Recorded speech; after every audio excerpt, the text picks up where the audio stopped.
89 doctors day special కుటుంబ సభ్యుల medicine పై 50% తగ్గింపు. డాక్టర్ కన్సల్టేషన్ ఉచితం. డైట్ మరియు ఎక్సర్సైజ్ చార్ట్, ఇమ్యూనిటీ బూస్టర్ మరియు ఫ్రీ కౌన్సిలింగ్. అన్ని రకాల అనారోగ్య సమస్యలకు మెడినైన్ తో పరిష్కారం. చాలా మంది హీరోలు కొంచెం పబ్లిక్ అపియరెన్సెస్లో కానీ లేకపోతే సినిమాల మధ్యలో గ్యాప్ ఉండడం కానీ కొంచెం కేర్ తీసుకుంటారు.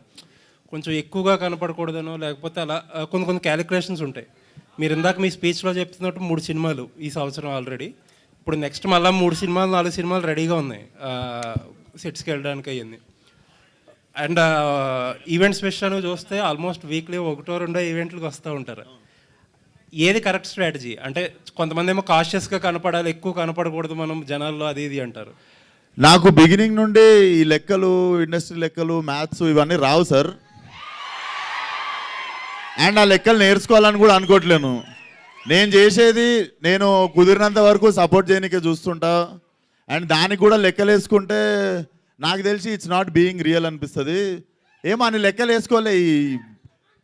అది నాకు తెలిసి మనం వేసుకుంటాం ఆ లెక్కలు, వాళ్ళ అన్నీ చూడరు. విశ్వకన్నా ఏంది ఊకే అనిపిస్తుండో అని చెప్పి వాళ్ళు అలుగుతారా మీరు? So it's not a big deal అనుకుంటున్నా. యా విశ్వక్ గారు సార్ నమస్తే. గత 5-6 సినిమాల నుంచి మీరు మంచి డిఫరెంట్ సినిమాలన్నీ సబ్జెక్టులన్నీ ఎంచుకుని సార్ ఒక సినిమాకి మ్యాచ్ లేకుండా చేసుకుంటూ వస్తున్నారు సార్. రీసెంట్గా గ్యాంగ్స్ ఆఫ్ గోదావరి కూడా మంచి సార్ సినిమా అయింది. సో ఈ సినిమాకి వచ్చేసరికి మళ్ళీ ఒక రొటీన్ కమర్షియల్ ఫ్లిక్లా అనిపిస్తుంది గ్లిమ్స్. అంటే ఇంకా ట్రైలరు టీజరు రావాలి. సో ఇది ఎలా ఉండబోతోంది? ఆ వైవిధ్యం మెయింటైన్ చేస్తున్నారా, లేకపోతే మధ్యలో సరదాగా రొటీన్ సినిమా చేద్దామని ఏమైనా చేస్తున్నారు? రొటీన్ సినిమా అని అయితే నేను ఏ సినిమా ఒప్పుకోలేదు సార్ ఇప్పటిదాకా. ఏంద్రా ఇది just glimpse sir basically. But నాకు రొటీన్ అనిపించలేదు. నేను డెఫినెట్లీ చాలా కొత్తగా ఉండాలనే ట్రై చేసి కట్ చేసిన గ్లిమ్స్ ఇది. మీరు సౌండ్ వైజ్ చూసినా కూడా it's very new kind of music ఉంటుంది. సో సినిమా కూడా డెఫినెట్లీ నాకు కొన్ని ఇష్టమైన సినిమాలు చెప్తాను మీకు ఇంగ్లీష్లో. నాకు ఇష్టమైన సినిమాలు బేబీ డ్రైవర్ అని ఒక సినిమా ఉంది, డ్రైవ్ అని ఒక సినిమా ఉంది ర్యాన్ గాస్లిన్ది. సో నేను ఈ సినిమాలో చూస్తూ పెరిగింది అనమాట. సో నేను చేద్దాం అనుకున్న లిస్ట్లో నాకు ఒక 30 సినిమాలు ఉన్నాయి.